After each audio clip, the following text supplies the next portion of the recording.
Hello friends, మనం ఈరోజు బురదలో చిక్కుకుని బయటకు వచ్చిన గాడిద కథను వివరంగా తెలుసుకుందాం. అనగనగా ఒక ఊరిలో నరసింహులు అనే ఒక రైతు ఉండేవాడు. అతనికి ఒక గాడిద ఉండేది. ఆ గాడిద అతనికి చాలా సహాయం చేసేది. బస్తాలు మోసేది, పొలం దాటేది, కాయలు మోసి ఇంటికి తెచ్చేది.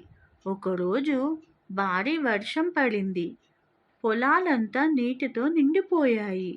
నేల బాగా తడి అయింది. మరుసటి రోజు ఉదయం రైతు తన గాడిదను తీసుకొని పొలం వైపు వెళ్ళాడు. మార్గంలో ఒక చిన్న గుంట కనిపించక గాడిద బురదలో కాలు వేసింది.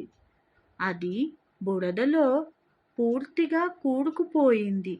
గాడిద ఎంతలా ప్రయత్నించినా బయట పడలేకపోయింది. అది గీ గీ అంటూ అరవసాగింది. రైతు బాధపడి ఊర్లోకి వెళ్ళి కొంతమంది వ్యక్తులను సహాయం కోసం పిలిచాడు. వాళ్ళు వచ్చి గాడిదను బయటకు లాగడానికి ప్రయత్నించారు. కొందరు కట్టలు కట్టారు, కొందరు తోశారు, ఇంకొంతమంది లాగారు. కానీ గాడిద ఒక్క అడుగు కూడా కదలలేదు.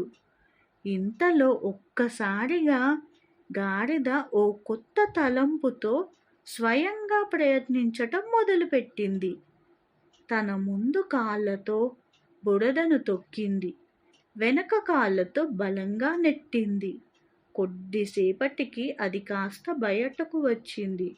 ఇంకా కొంచెం బలంగా నెట్టగానే ఒక్క క్షణంలోనే గట్టిగా ఎగిరి బయటకు వచ్చేసింది. అందరూ ఆశ్చర్యపోయారు. రైతు సంతోషంతో గాడిదను దూషించకుండా దగ్గరికి తీసుకున్నాడు.